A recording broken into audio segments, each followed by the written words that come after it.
सुखद कामका लागि यस कामको प्रतीक्षा तपाईहरुले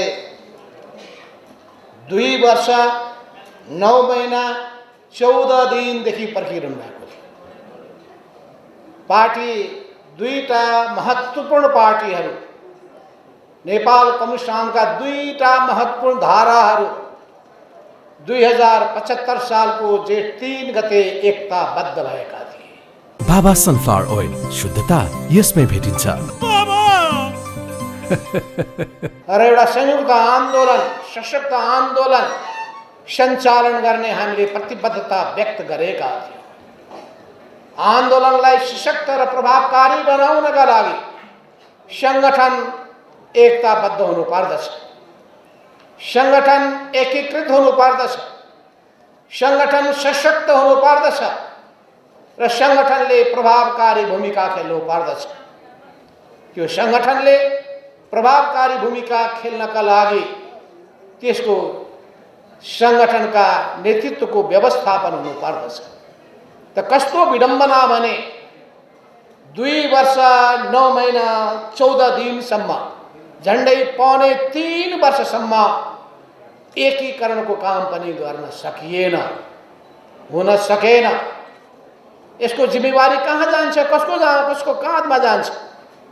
सीधा कुरा छ, केपी ओलीजी यो पार्टीको अध्यक्ष भएसम्म उहाँ कुनै पनि तहका संगठनलाई सहज रूपमा एकताबद्ध बनाउन चाहनुभयो।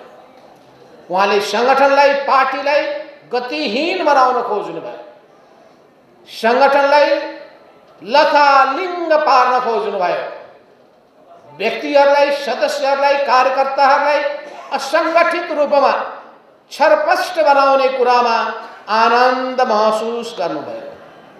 उहाँलाई कुनै हतारो कहिले पनि भएन।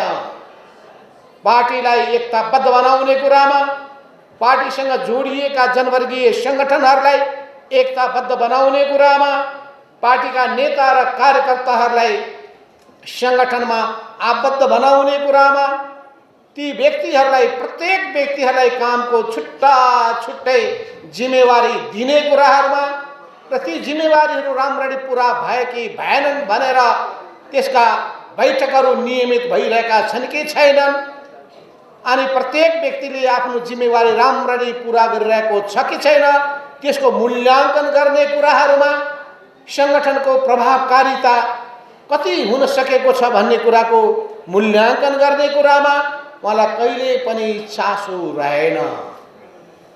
यो अहिले सबैलाई भली भाँति अवगत भइसकेको छ। तपाईहरुले देखिसक्नु भएको छ 2075 सालदेखि यताका क्रियाकलापहरू। तपाईहरुमध्ये कतिपयलाई जानकारी छ, कतिपयलाई छैन। 2071 सालको साउन महिनामा पूर्व एमालेको 9 महाधिवेशन भएको थियो। केपी ओलीजी त्यसको अध्यक्ष हुन पुग्नुभयो। अनेक तरिकाहरू अपनाएर, जायज नाजायज, जाल झेल षड्यन्त्रहरू गरेर कसै गरी अध्यक्ष हुनुभयो। अध्यक्ष भइसकेपछि 4 वर्षसम्म 2071 सालको अषाढ साउनमा महाधिवेशन सम्पन्न भयो। 2075 सालको जेठ महिनासम्म झन्डै 4 वर्ष, 3 वर्ष 10 महिनाको समय त्यतिकै खेर गयो। त्यतिखेर पनि धेरै नेता र कार्यकर्ताहरू सङ्गठित गरिएनन्, सङ्गठनमा आबद्ध गरिएन। धेरै सङ्गठनहरू त्यतिकै शिथिल भएर गए, त्यसका बैठकहरू बसेनन्, कुनै छलफल हुने गर्दैनथ्यो, अनि बैठकहरू पनि पार्टीको कार्यालयमा हुने गर्दैनथ्यो, निजी निवासमा हुने गर्दथ्यो। यो सबै चिजबाट तपाईँ अनुमान गर्न सक्नुहुन्छ केपी ओली कम्युनिस्ट आन्दोलनलाई सशक्त बनाउनका लागि अगाडि बढ्नु भएको हो कि कम्युनिस्ट आन्दोलनलाई वास्तवमा शिथिलीकरणको बाटो हुँदै विसर्जनको दिशातर्फ लान खोज्नु भएको। म तपाईँ प्रत्येकलाई भन्न चाहन्छु, यो दिमागमा ध्यान राख्नुहोला, हेक्का राख्नुहोला। शङ्का लाग्दछ। उहाँका सम्पूर्ण गतिविधि हेर्दाखेरि उहाँमा कम्युनिस्ट विचारप्रतिको निष्ठा र आस्था पाइँदैन। उहाँमा सर्वहारा वर्गीय दृष्टिकोण देखिँदैन। उहाँमा विश्लेषणात्मक खुबी र चरित्र पाइँदैन। उहाँ सही र गलतको विश्लेषण गर्नुहुन्न। सहीको पक्षमा, सत्यको पक्षमा उभिनुहुन्न। उहाँ असत्य र गलत कुराको पक्ष पोषण गर्नुहुन्छ। समग्रतामा उहाँ आफूलाई केन्द्रबिन्दुमा राख्न चाहनुहुन्छ। हामी अहिलेसम्म राष्ट्रलाई केन्द्रबिन्दुमा राख्ने गर्दथ्यौँ, जनतालाई केन्द्रबिन्दुमा राख्ने गर्दथ्यौँ, कम्युनिस्ट आन्दोलनलाई केन्द्रबिन्दुमा राख्ने गर्दथ्यौँ, परिवर्तनलाई केन्द्रबिन्दुमा राख्ने गर्दथ्यौँ। अहिले पनि हामी त्यही दिशामा अघि बढ्न चाहन्छौँ। तर केपी ओलीजी राष्ट्र, जनता, कम्युनिस्ट आन्दोलन र परिवर्तनलाई केन्द्रबिन्दुमा होइन, आफूलाई केन्द्रबिन्दुमा राख्ने अर्थात् उहाँमा व्यक्तिवाद रह्यो। त्यही व्यक्तिवादको कारणले उहाँले गुट जन्माउनु भयो र उहाँमा गुटवादी प्रवृत्तिहरू हावी भएर गए। उहाँको यो व्यक्तिवाद र उहाँको यो गुटवादको प्रभाव सिङ्गो पार्टीमा पर्यो, सिङ्गो आन्दोलनमा पर्यो। अनि आन्दोलनमा जोडिएका कतिपय कार्यकर्ताहरू त्यही गलत प्रवृत्तिको शिकार हुन पुगे। यिनै प्रवृत्तिबाट त्यस्तै संस्कारहरू हुर्केर गए, त्यस्तै प्रवृत्तिहरू फस्टाएर गए, त्यस्तै प्रवृत्तिहरू उहाँका आसेपासेहरूले अवलम्बन गर्न पुगे। अनि तपाईँ सुन्नुहुन्छ साइबर सेना। त्यो त्यतिकै यो शब्द आएको होइन, आफैले सृजना गरेको साइबर सेना। र त्यो साइबर सेनाको म कमान्डर इन चिफ भनेर लेखेको पनि तपाईँ बुद्धिजीवी पेसाकर्मी साथीहरूलाई थाहा छ। पेसाकर्मीभित्रकै मान्छेले लेखेको हुनुपर्छ, खोज्नु होला है, पत्ता लगाउनु होला। भनेपछि कस्ता कस्ता मान्छे जन्माइयो, कस्ता मान्छेलाई हुर्काउन पुगियो, यो हामीले आफै भित्र पनि समीक्षा गर्नुपर्ने भयो। त्यसो हुनाले व्यक्तिको हामीले ठिक ढङ्गले मूल्याङ्कन गर्नुपर्दो रहेछ। एक एक कुराको लेखा राख्नु पर्दो रहेछ। ठिक बाटोमा लिएर जानका लागि समयदेखि नै विचार पुर्याउनु पर्ने रहेछ भन्ने कुराको सन्दर्भमा हामीले आफूभित्र पनि आत्मसमीक्षा गर्नुपर्ने भएको छ। यो सिर्फ केपी ओलीलाई मात्रै दोष दिएर हामी पनि उम्किन सक्दैन। हामीले पनि कहाँ त्रुटि गऱ्यौँ, कहाँ कमजोरी गऱ्यौँ, कतिखेर हामीले अडालिन सक्यौँ, कतिपय समयमा हामी भ्रममा पर्न गयौँ। त्यसको भ्रमबाट अझै पनि केही साथीहरू मुक्त हुन सक्नु भएको छैन। यो भ्रमबाट नै मुक्त नभएको हुनाले केही साथीहरू अझै पनि कोसिस गर्दै हुनुहुन्छ केपी ओलीजीलाई रूपान्तरण गर्नका लागि कोसिस गर्दै हुनुहुन्छ। र मैले पटक पटक भन्ने गरेको छु, यो बालुवा पेलेर तेल निस्किनेवाला छैन, उहाँ सुध्रिनेवाला होइन। तर यसको अर्थ के होइन भन्दाखेरि उहाँको साथमा लागेका मानिसहरूलाई हामीले बेवास्ता गर्ने, किनभने हामीलाई आन्दोलनलाई सशक्त बनाउनु छ। आन्दोलनलाई सशक्त बनाउनका लागि सङ्गठनलाई सुदृढ बनाउनु पर्ने छ। सङ्गठनलाई सुदृढ बनाउनका लागि राम्रा असल मानिसहरू खोजिकन उनीहरूमा रहेका भ्रमहरू मुक्तबाट उनीहरूलाई मुक्त गरिकन हामीले आन्दोलनमा समेट्नु पर्ने आवश्यकता छ। त्यो हृदयको विशालताका साथ हामी अगाडि बढ्नेछौँ। आज तपाईँहरू जुन हिसाबले यो सङ्गठनको एकीकरण गर्ने कुरामा अगाडि बढ्नु भएको छ, तपाईँहरूले पहल गर्नुभएको छ, म दुवै पूर्व सङ्गठनका सबै पदाधिकारीलाई धेरै धेरै धन्यवाद पनि दिन चाहन्छु र तपाईँ सबैलाई बधाई पनि दिन चाहन्छु। तपाईँहरू जो अहिले नयाँ कमिटीमा अहिले जिम्मेवारी पाउँदै हुनुहुन्छ, उहाँहरूको नाम वाचन गर्नका लागि पम्पा भूषाल तम तयार भएर बस्नु भएको छ। हामी एउटा ठुलो दुर्घटनातर्फ लम्किँदै थियौँ। केपी शर्मा ओलीजी प्रधानमन्त्रीको जिम्मेवारीमा पुगिसकेपछि उहाँमा मात बढ्दै गयो। पार्टी अध्यक्ष पनि प्रधानमन्त्री पनि यो दुवै ओहदामा पुगिसकेपछि पार्टी सत्ताको पनि दुरुपयोग गर्ने अनि राज्य सत्ताको पनि दुरुपयोग गर्ने प्रवृत्ति उहाँमा हुर्किएर गयो। कुनै पनि चिज पछि जब फस्टाउँछ बुझ्नु होला त्यसको बिउ पहिलेदेखि त्यहाँ विद्यमान हुनै पर्छ। त्यहाँ बिउ छ तब नै त्यो हुर्किन्छ। त्यो हुर्केर गयो। केपी ओलीजीमा यी प्रवृत्तिहरू, व्यक्तिवादी प्रवृत्तिहरू हुर्केर गए। अहङ्कारी प्रवृत्तिहरू फस्टाएर गए। दम्भीपन उहाँमा प्रबल रूपमा देखा पर्न थाले। अरूलाई अपमान गर्ने प्रवृत्तिहरू देखियो। अर्थात् हामीले खोजेको लोकतान्त्रिक संस्कार उहाँमा देखिएन। हामीले अपेक्षा गरेको कम्युनिस्ट संस्कार देखिएन। फलस्वरूप कम्युनिस्ट पार्टीभित्र मात्रै होइन, आफ्नो पार्टीभित्र मात्रै होइन, सिङ्गो समाजका अरू जुनसुकै व्यक्तिहरू उहाँप्रति आलोचक भए भने, उहाँलाई सुझाव दिए भने उहाँलाई ती कुराहरू कहिल्यै पनि मन परेन। उनीहरूको मान मर्दन गर्नका लागि उहाँ तम्सिनुभयो, अगाडि बढ्नुभयो।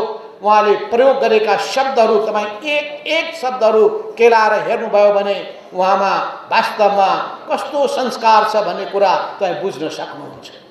तर हामी त्यो तहमा झर्न सक्दैन। र तपाईँहरू पनि हामीबाट आशा गर्नुहुन्छ, कमरेडहरू, तपाईँहरू केपी ओलीसँग लड्दै हुनुहुन्छ, यो ओलीसँग होइन केपी ओली प्रवृत्तिसँग लड्दै हुनुहुन्छ भने सम्झिनुहोस्। तपाईँहरूले सम्झिनुहोस्, त्यो प्रवृत्ति कहीँ तपाईँहरूमा कतै नझाङ्गियोस्, यसमा होस गर्नुहोस्। तपाईँहरूले समयमै हामीलाई बडो आगाह गर्दै हुनुहुन्छ, सजग र सचेत बनाउँदै हुनुहुन्छ। यो तपाईँहरूको जिम्मेवारी पनि। पार्टी राम्रो ढङ्गले अगाडि बढोस् भन्ने चिन्ता सबैमा छ। यो आन्दोलन कमजोर नहोस्, विसर्जनको दिशामा नजाओस् भन्ने चिन्ता सबैमा छ। किनभने हाम्रो ठुलो त्याग, तपस्या, बलिदान र लगानीबाट यो आन्दोलन आजको अवस्थामा आइपुगेको छ।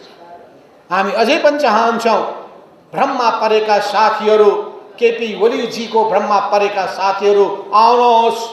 यो मूल प्रवाहको पार्टीमा एकताबद्ध भएर तपाईँहरू जिम्मेवारी, उपयुक्त जिम्मेवारी प्राप्त गरेर अगाडि बढ्नुहोस्। हामी तपाईँहरूप्रति कुनै आग्रह, कुनै पूर्वाग्रह पाल्ने छैन। समय छ।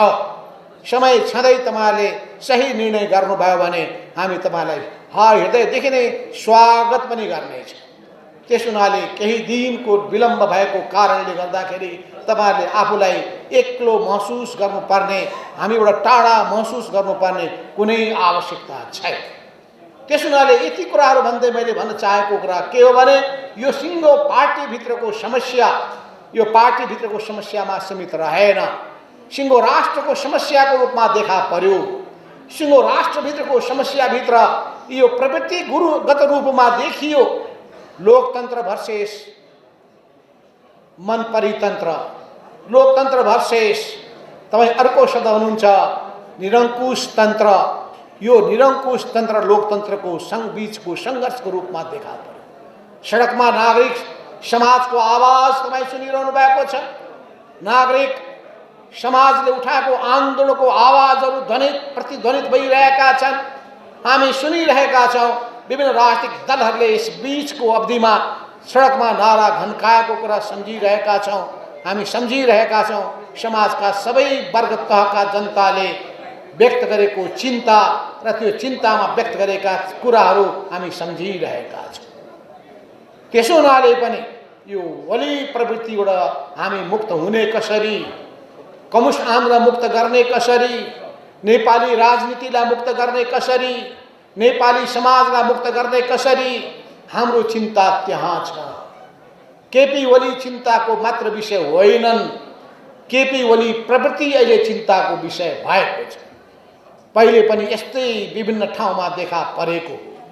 हिटलर त्यतिकै जन्मिएको होइन। लोकतन्त्रको भर्याङ चढेरै, निर्वाचनको भर्याङ चढेरै हिटलर अगाडि आएका थिए। पछि उनले मात्र आफ्नो पार्टीभित्र मात्र होइन, समाजवादको नारा दिँदै भ्रममा पारिएका जनताको माझमा मात्रै होइन, सिङ्गो युरोप मात्रै होइन, सारा संसारमा नै उनले विग्रह पैदा गरिदिए। लाखौँ लाख मान्छेहरू, करोडौँ मान्छेहरू मारिए। त्यस हुनाले यो अधिनायकवाद बडो खतरनाक रोग हो। यो अधिनायकवादी प्रवृत्ति महाखतरनाक रोग हो। यो दम्भी प्रवृत्ति अत्यन्तै ठुलो रोग हो। यो रोगबाट मुक्त हुनै पर्छ। यो देशलाई मुक्त गर्नै पर्छ। यो प्रवृत्तिबाट मुक्त गर्नै पर्छ। तर अहिले पनि केपी ओलीजी अहिले पनि प्रधानमन्त्रीको कुर्सीमै विद्यमान हुनुहुन्छ। पार्टी केन्द्रीय कमिटीको अत्यधिक ठुलो सङ्ख्याले उहाँलाई अध्यक्ष पदबाट निकालिसकेको छ, तर पनि आफूलाई अध्यक्षै घोषणा गर्दै हुनुहुन्छ। हुँदाहुँदा नेपाल कम्युनिस्ट पार्टी नेकपाको सदस्य पदबाट समेत निष्कासित भइसकेको व्यक्ति उही नेपाल कम्युनिस्ट पार्टी नेकपाको नाम लिएर अध्यक्ष पनि सदस्यको रूपमा पनि बडो भाषण गर्दै हिँडेको देखिन्छ। उही झन्डा उही चिन्ह प्रयोग गरेको पाइन्छ। मानिसहरूमा भ्रम पैदा गर्न खोजेको देखिन्छ। अरू राजनीतिक दलहरूलाई पनि दुविधामा पार्न खोजेको पाइन्छ। यो दुईटै पार्टी त अझै पनि एकै छ। अब हामी गर्ने के? हामीले निर्वाचन आयोगमा दावा गरिसकेका छौँ। निर्वाचन आयोगमा हामीले भनेका छौँ केपी ओली अब हाम्रो पार्टीका अध्यक्ष रहेनन्, किनभने यही हो हल जुन हलमा केन्द्रीय कमिटीको बैठक पुसको 7 गतेका दिनमा बसेको थियो र पुस 5 गतेका दिनमा संसदको प्रतिनिधि सभाको विघटन गरिसकेपछि उहाँले पार्टीको स्थायी कमिटीको बैठक बस्दा बस्दै बालुवाटारमा बस्दा बस्दै उहाँको सहमतिमा बसेको त्यो बैठक हो। त्यहाँ बालुवाटारमा बसेको बैठक हो। त्यो बैठकमा आउने हिम्मत गर्नु भएन। निवासमै बसेर उहाँले सचिवालयको त्यो भवनमा बसिरहेको स्थायी कमिटीको बैठकमा आउने उहाँमा साहस भएन। त्यतैबाट उहाँले राष्ट्रपति कहाँ गएर प्रतिनिधि सभा विघटन गर्ने, त्यो पनि मन्त्री परिषदको बैठकको नाम राखेर मन्त्रीहरू पुग्न नपाउँदै त्यत्तिकै उहाँले अझै भन्न सकिन्छ अवैधानिक भन्न सकिन्छ। त्यस हिसाबले त्यो विघटन गर्ने काम उहाँले गरेको हो। यस सन्दर्भमा त्यो बसेको बैठक, त्यहाँ बसेको बैठक, उहाँ समेतले बोलाएको बैठक आधिकारिक बैठक हो। पुस 5 गतेको दिनमा त्योभन्दा पहिलेदेखि बसिरहेको बैठकको निरन्तरता थियो त्यो, र त्यही बैठकले फेरि केन्द्रीय कमिटीको बैठक जुन पहिले 15 गते, पछि 13.5 गते अनि पछि 7 गते बोलाउने काम गरेको हुनाले त्यो 7 गतेको बैठक पनि एकातर्फ त्यो बैठकको निरन्तरता थियो, अर्कोतर्फ भनेको 25% भन्दा बढी, अझै 2/3 भन्दा बढी सदस्यहरूको उपस्थितिबाट त्यो बैठकले वैधानिकता प्राप्त गरेको थियो। त्यो वैधानिकता प्राप्त गरेको कमिटी, केन्द्रीय कमिटीको बैठकले नै केपी ओलीजीलाई अध्यक्ष पदबाट निकाल्यो अनि पछि गएर पार्टी सदस्यबाट पनि निकाल्ने काम गर्यो। त्यो वैधानिक नभएर के वैधानिक हुन्छ? एउटा पार्टीभित्रको व्यवस्था सञ्चालन गर्ने आधार के हुन्छ? पार्टीभित्रको व्यवस्था सञ्चालन गर्ने आधार पार्टीको विधान हुन्छ। पार्टीको विधानमा लेखिएको छ व्यक्ति सङ्गठनको मातहतमा हुन्छ। पार्टीको विधानमा लेखिएको छ कि अल्पमत बहुमतको मातहतमा हुन्छ। त्यो विधानमा लेखिएको छ अनुशासनको कारवाही गर्ने अधिकार केन्द्रीय कमिटीलाई हुन्छ, किनभने केन्द्रीय कमिटी पार्टीको सर्वोच्च संस्था हुनेछ महाधिवेशन नभएको बेलासम्म। त्यो बेलासम्म केन्द्रीय कमिटी नै पार्टीको सर्वोच्च संस्था हुन्छ र प्रत्येक पार्टी सदस्यहरू केन्द्रीय कमिटीको मातहतमा हुन्छन् भनेर हाम्रो पार्टीको विधानमा लेखिएको छ। विधानको स्पष्ट व्यवस्था यो हुँदाहुँदै अनि केपी ओली पार्टीभन्दा माथि हुन सक्छन्? विधानमा लेखिएको छ कुनै पनि चिजमा निर्णय गर्नु पर्यो भने बहुमतको निर्णय पार्टीको निर्णय हुनेछ। सबै पदाधिकारीहरू पार्टीको मातहतमा हुन्छन्। उनीहरूलाई निर्वाचित गर्ने अधिकार कमिटीको हुन्छ, बर्खास्त गर्ने हटाउने अधिकार कमिटीको हुन्छ। त्यो विधानमा लेखिएको छ। केपी ओलीजी अहिले पनि भाषण गर्नुहुन्छ, म त 9 महादेशमा निर्वाचित भएको अध्यक्ष, अनि मान्छेलाई भ्रम पर्दो रहेछ। त्यसो हुनाले म त सदाबहार अध्यक्ष, सदैवको अध्यक्ष, मलाई कसै हटाउन सक्छ भन्ने गर्नुहुन्छ। तर तपाईँहरूलाई थाहा छ कि त्यतिखेर जुन हामीले पार्टी एकीकरण गरेका थियौँ, एकीकरण गर्दाखेरि एउटा सङ्ख्यामा दुवै पक्षबाट सहमति भयो। एउटा पक्षबाट 241 जना, अर्को पक्षबाट 200 जना, जम्मा 441 जनाको केन्द्रीय कमिटी बनाउने। पुराना सबै कमिटीहरू सिँगै दुईटै पार्टी विघटन गर्ने, दुईटै पार्टीहरू विघटन भए, दुईटै पार्टीसँग जोडिएका जुन पार्टी कमिटीहरू सबै विघटित भए र त्यो विघटित भइसकेपछि अब मरिसकेको त्यो पार्टी, विघटित भइसकेको पार्टी फेरि जिउँदो भएर आउन सक्दैन। त्यस हुनाले कुनै भ्रम छ भने पूर्व एमाले बिउतिएर आउला भन्नुहुन्छ भने त्यो बिउतिन सक्दैन। अरू कुनै नाममा, त्यही नाममा पनि कसैले यदि अस्ताउँदो सुरी लिएर हिँड्छ भने बोकेर हिँडोस्, हामीलाई भन्नु केही पनि छैन। त्यस हुनाले त्यो नाम भोलि मैले भन्ने गरेको छु, त्यो केपी ओली फाउन्डेसनै बनाएर पनि पार्टी खोल्छन् भने पनि हाम्रो कुनै गुनासो रहने छैन। तर यो नाम नेपाल कम्युनिस्ट पार्टी नेकपाको नामको प्रयोग गर्ने कुनै अधिकार, कुनै हक केपी ओली र अरू त्यस उहाँसँग जोडिएका मान्छेहरूलाई छैन। त्यसो हुनाले हामीले निर्वाचन आयोगमा यस सम्बन्धी आधिकारिकताको दाबी गरेका छौँ र हामीलाई विश्वास छ निर्वाचन आयोगले कानुन सम्मत ढङ्गबाट विगतमा जसरी विभिन्न पार्टीभित्रको विवादलाई टुङ्गो लगाउने तरिका अवलम्बन गरेको छ, यसको पनि तदनुरूप नै यसको टुङ्गो लगाउनेछ र नेपाल कम्युनिस्ट पार्टी नेकपा, जसको नेतृत्व हामी दुवै अध्यक्षले गरिरहेका छौँ, कमरेड पुष्पकमल दाहाल प्रचण्ड त त्यतिखेर नै कार्यकारी अध्यक्षको रूपमा सबैको सहमतिबाट हुनुभएको हो। केपी शर्मा ओलीलाई हटाइसकेपछि त्यस पदमा कमरेड झलनाथ खनालको प्रस्तावमा केन्द्रीय कमिटीको 2/3 सदस्यहरूको समर्थनबाट म अध्यक्षमा निर्वाचित भएर आएको। यस अर्थमा यी दुई अध्यक्षले नेतृत्व गरेको पार्टी नेपाल कम्युनिस्ट पार्टी नेकपा नै आधिकारिक पार्टी हो भन्ने कुरामा कुनै दुविधा छैन। त्यस हुनाले निर्वाचन चिन्ह सूर्य छाप कहाँ पर्छ भन्ने कुरामा कुनै दुविधा पनि छैन। मैले प्रश्न भनिसकेँ, सूर्य चिन्ह कहाँ छ, जहाँ हामी उभिएका छौँ त्यही छ। त्यस हुनाले पनि अरू कसैले कुनै भ्रम पैदा गर्छन् भने भ्रममा नपर्दा हुन्छ कि सर्वोच्च अदालत, सम्मानित सर्वोच्च अदालतको फैसला नहुन्जेलसम्म धेरै धेरै भ्रमहरू पैदा गरियो। धेरै भ्रम पैदा गरिसकेपछि मानिसहरूको मथिङ्गल नाचियो। के हुने हो भनेर धेरै मान्छेहरू एकदम चकराए, चिन्तित पनि भए। तर सम्मानित सर्वोच्च अदालतबाट जुन फैसला आयो त्यो फैसलाले संविधानलाई जोगायो, संविधानलाई बचायो। झन्डै मृत अवस्थामा पुर्याएको संविधान बिउतिएर आयो र संविधानवादको जित भयो, सत्यको जित भयो, न्यायको जित भयो, समग्रतामा भन्ने हो भने नेपाली जनताको जित भयो, लोकतन्त्रको जित भयो। त्यो फैसला यति प्रष्ट रूपमा आएको छ कि त्यहाँ कुनै दुविधाहरू छैनन्। संविधानको धारा धारा केलाएर व्याख्या गरिएको छ कि संविधानको धारा 85 होस् या 76 होस्, 76 को 7 को व्याख्या होस्, ती 1 को व्याख्या होस्, ती सबै सन्दर्भमा तपाईले अध्ययन गरिसक्नु भएको होला।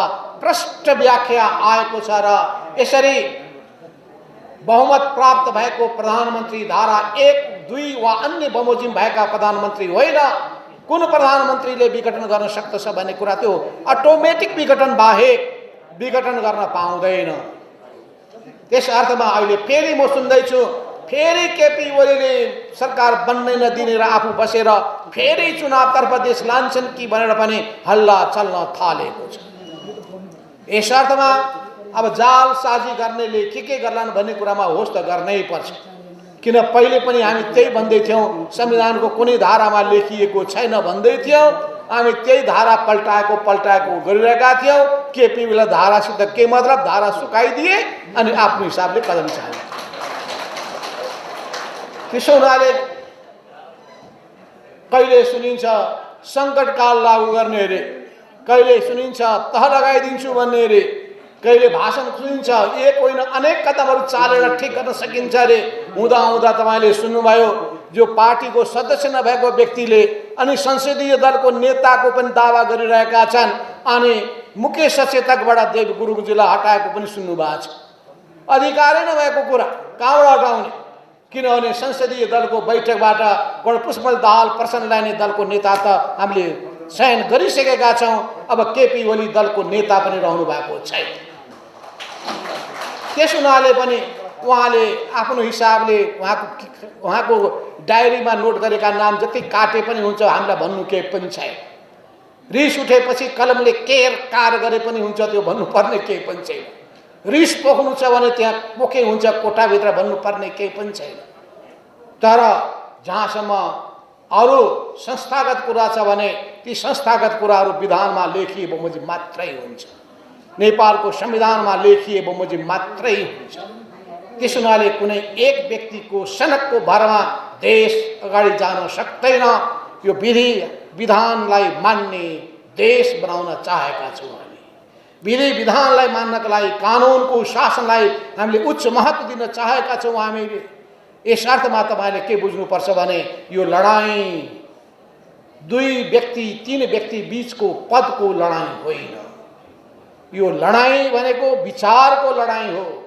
यो लडाईँ भनेको विधिको लडाईँ हो। यो लडाईँ भनेको नीतिको लडाईँ हो। त्यस हुनाले यो लडाईँ विचारसँग जोडिएको छ, विधिसँग जोडिएको छ, नीतिसँग जोडिएको छ, यी कार्यशैलीसँग जोडिएको छ, कार्यप्रणालीसँग जोडिएको छ, संस्कारसँग पनि जोडिएको छ, तरिकासँग पनि जोडिएको छ। समग्रतामा यो देशलाई हामीले लोकतान्त्रिक तरिकाले सञ्चालन गरौँ भन्ने कुरासँग जोडिएको छ। र यो लोकतान्त्रिक तरिकाले सञ्चालन गरौँ भन्ने कुरालाई वास्तवमा भन्नुहुन्छ भने त्यतिखेर मदन भण्डारी हुँदाखेरि जनताको बहुदलीय जनवाद त्यो विचार अगाडि सार्दाखेरि उहाँले यिनै लोकतान्त्रिकका मूल्य र मान्यतालाई अगाडि सार्नु भएको थियो।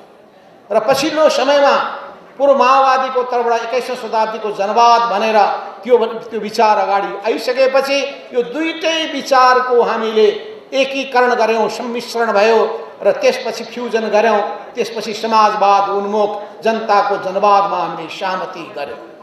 त्यो जनताको बहुदलीय जनवादको कुरा लिने अनि नेकपा एमालेवादीहरू एक हौँ भन्ने जुन नारा लगाइएको छ त्यो नारा मान्छेमा भ्रम पैदा गर्न मात्र हो। त्यो कुनै भ्रममा पर्नुपर्ने आवश्यकता छैन। केपी ओलीजीले न कोअर्डिनेसन केन्द्रको बीजारोपण गर्नुभएको हो, न नेकपा मालेको बीजारोपण गर्नुभएको हो, स्थापना गर्नुभएको हो, न नेकपा एमाले बनाउनका लागि कुनै महत्त्वपूर्ण भूमिका खेल्नु भएको हो। उहाँ न कुनै आन्दोलनमा कुनै सहभागी नै हुनुभएको छ। त्यस हुनाले केपी ओलीजीलाई सङ्गठनसँग पनि कुनै चासो सरोकार छैन, आन्दोलनसँग पनि कुनै चासो सरोकार छैन र परिवर्तनसँग पनि चासो सरोकार छैन। जनताको हित र कल्याणको कुराहरू, जनताको जीवनको रूपान्तरण गर्ने कुराहरूप्रति पनि उहाँलाई कुनै चासो र सरोकार छैन। उहाँलाई चासो र सरकार भनेको खाली गफ गर्ने कुरामा मात्र छ। गफले मात्रै संसार चल्ने भइदिएको भए मदन भण्डारीले त्यत्तिकै भन्नुहुने थिएन, कुराले चिउरा भिज्दैन। सम्भवतः मदन भण्डारी आज हुनुभएको भए त्यही भाषण गर्नुहुन्थ्यो, कुरा नगर है, कुराले चिउरा भिज्नेवाला छैन। काम गर, काम, परिणाम देखाऊ, परिणाम। यो ठुल्ठुलो हवाई गफ गरेर केही अर्थ लाग्दैन भनेर उहाँले भन्नुहुन्थ्यो होला। अनि आफैले चुनावको घोषणा गर्ने अनि त्यसको विधि पद्धतिलाई उल्लङ्घन गर्दै अनि उद्घाटन शिलान्यास गर्दै हिँड्ने, कुनै विधि प्रक्रिया पुरा नगर्ने, यत्तिकै टेन्डर दिएको भने हावादारी घोषणा गर्ने यो काम चालु भएको तपाईँ अहिले देखिरहनु भएको छ। त्यस हुनाले कहीँ नभएको जात्रा हाँडी गाउँमा भने जस्तै यी जात्रा हाम्रो देशमा केपी ओलीजीबाट भइरहेको छ। त्यस हुनाले उपस्थित कमरेडहरू, तपाईँहरूको मनमा कुनै भ्रम छ जस्तो लाग्दैन। यी जम्मै कुराको सन्दर्भमा पनि म धेरै जान चाहन्न, किन समय पनि कम छ र फेरि अध्यक्ष कमरेड पुष्पकमल दाहाल प्रचण्डले पनि बोल्नुपर्ने छ। फेरि सबै विषय बोलिदिनु भयो भन्नु होला, फेरि पछि गुनासो गर्नु। त्यस हुनाले हामी तपाईँलाई घन्टौँ घन्टाको विषय राख्न सक्छौँ, प्रशिक्षण दिन सक्छौँ, इतिहास बताउन सक्छौँ, अनुभव सुनाउन सक्छौँ। यी सबै 50 वर्षको लामो अनुभव सुनाउनलाई त धेरै समय लाग्छ। 2029 सालमा मेरो पहिलो भेट मोरङमा भएको थियो र मेरो आफ्नै डेरामा भएको थियो, यो तपाईँलाई थाहा होस्। त्यो बेलादेखिको सङ्गत भएको हुनाले उहाँका जम्मै अन्तरकुन्तर मलाई थाहा छ। फेरि सबै अन्तरकुन्तर मलाई थाहा छ भनेपछि अरूलाई थाहा छैन भने ठान्नु होला। म अरू कतिपय पाटाका बारेमा अरूलाई थाहा हो, मसँग जोडिएको पाटोको बारेमा मलाई थाहा छ। त्यो आधिकारिक रूपमा म भन्न सक्दछु। त्यसै गरी कमल पुष्पल दाहाल प्रचण्डसँगको पनि सङ्गत 4 दशक 40 वर्षको झन्डै भएको छ। यस अर्थमा पनि हिजो आजको हाम्रो सम्बन्ध र भेटघाट होइन। सङ्कटको बेलामा हामीहरूले सँगसँगै काम गरेका छौँ। पञ्चायत विरोधी आन्दोलनको बेलामा तपाईँहरूले त्यो बेलामा खेल्नु भएको भूमिका म बिर्सिँदैन। चाहे शिक्षक सङ्गठन आन्दोलन, सबभन्दा पहिलो अगुवा त शिक्षक आन्दोलन हो। पहिलो श्रेय म शिक्षक साथीहरूलाई बद्री प्रसाद खतिवडाजीलाई दिन चाहन्छु। उहाँलाई तपाईँले स्वागत गर्दै सम्मान गर्दै तालीको गाडी सुनाउनु। त्यसो हुनाले तपाईँहरू सबैको उहाँ विष्णु पितामह हजुरबुवा, त्यसो हुनाले चाहिँ आन्दोलनको हिसाबले सोच्ने हो भने र मैले भन्ने गरेको छु। त्यसै गरी अर्को शिक्षकका नेताको रूपमा सुशील चन्द्र अमात्यजी, अनि त्यही क्रममा नै 36 सालमा मजदुर आन्दोलन, विद्यार्थी आन्दोलन, अनि पछिल्लो कालमा तपाईँहरूको कर्मचारीको आन्दोलन पनि, अनि 47 सालमा तपाईँहरूले गर्नुभएको आन्दोलन, त्यसमा भएको दमन पश्चात हामीले 51 सालमा कर्मचारीहरूमाथि भएको चरम दमन पछिको तपाईँहरूको न्यायोचित मागलाई सम्बोधन गर्ने काम मनमोहन अधिकारी प्रधानमन्त्री, म प्रधानमन्त्री भएको बेलामा नेकपा एमालेको अल्पतको सरकारको पालामा गरेका थियौँ। कर्मचारी साथीहरूलाई सम्झना होला। त्यतिखेर हामीले तपाईँहरूको साथमा आन्दोलन अगाडि बढाउनका लागि हामीले नै उत्प्रेरित गरेका थियौँ र पछि तपाईँहरूका मागलाई सम्बोधन गर्नका लागि हामीले नै पहल पनि गरेका थियौँ। यस अर्थमा तपाईँहरूले जुन कुरा अगाडि सार्नु भएको छ, कर्मचारीको होस्, पेसाकर्मीहरूको होस्, यी जम्मै विभिन्न पेसासँग आबद्ध हुनुभएकाहरूका तपाईँहरूका आफ्ना समस्याहरू पनि छन्, आफ्ना वेदनाहरू पनि छन्, आफ्नो पेशागत हकित अधिकारका कुराहरू पनि छन्, अनि पेशागत मर्यादाका कुराहरू पनि छन्, अनि आफ्नो जीवनयापनका कुराहरू पनि छन्, वृत्ति विकासका कुराहरू पनि छन्, अनि राष्ट्रिय अन्तर्राष्ट्रिय क्षेत्रमा आफ्नो रिकग्निसनका कुराहरू पनि छन्। यी सबै सन्दर्भमा तपाईँहरू बडो सम्मानित ठाउँमा जिम्मेवारी लिनुभएको छ, जिम्मेवारी निर्वाह गरिरहनु भएको छ। तपाईँहरू म यति भन्न चाहन्छु, यो मुलुकमा सुशासन कायम गर्ने कसरी, यो मुलुकमा सही नीति अवलम्बन गरेर जाने कसरी, नीतिको तर्जुमा गर्ने कसरी, अनि त्यो नीति तर्जुमा गर्दाखेरि विगतमा गरिएका हाम्रा काम र अनुभवहरू त्यसको समीक्षा गर्दै नयाँ नीतिहरू तय गर्ने कसरी, यी सबै कुराहरूको सन्दर्भमा तपाईँहरूको अनुभव, तपाईँहरूको राय महत्त्वपूर्ण हुन्छ। हो हामीले पार्टीभित्र यिनै विषयमा छलफल गरौँ।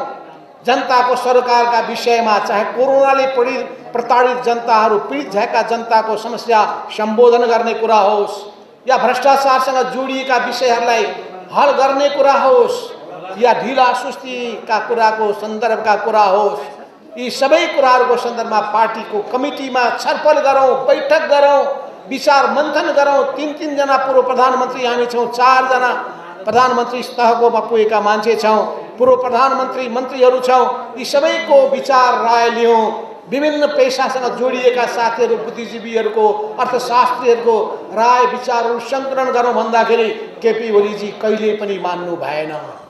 हो, समस्या त्यही विचार मन्थन गर्न चाहने प्रवृत्ति विरुद्धको कुरा हो।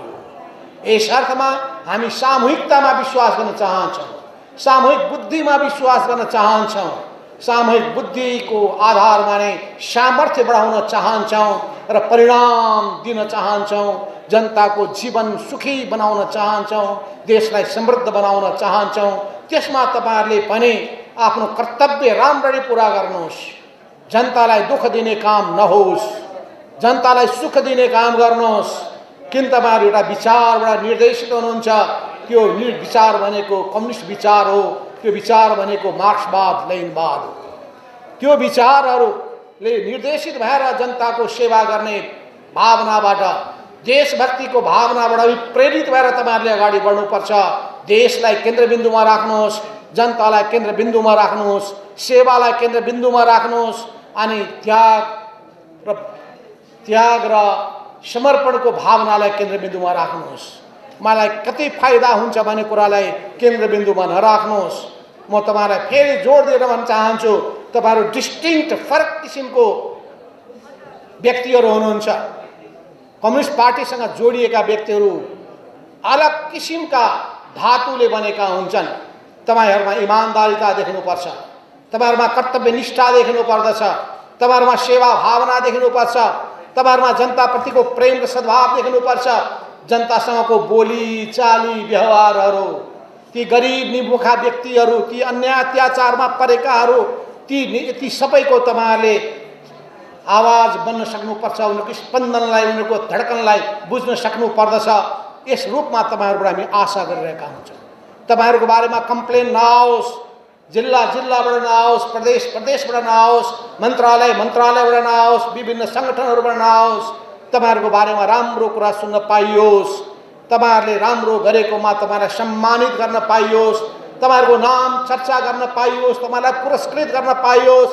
अनि त्यो गर्दाखेरि अनि पेशागत महासङ्घ नेपालको अनि नेपाल राष्ट्रिय कर्मचारी सङ्गठनसँग जोडिएका सबै साथीहरू सँगसँगै अहिले तपाईँहरू जुन सङ्गठन बनाउँदै हुनुहुन्छ त्यसको मर्यादा पनि बढ्नेछ, तपाईँको मर्यादा बढ्नेछ, सङ्गठनको मर्यादा बढ्नेछ, पार्टीको मर्यादा बढ्नेछ।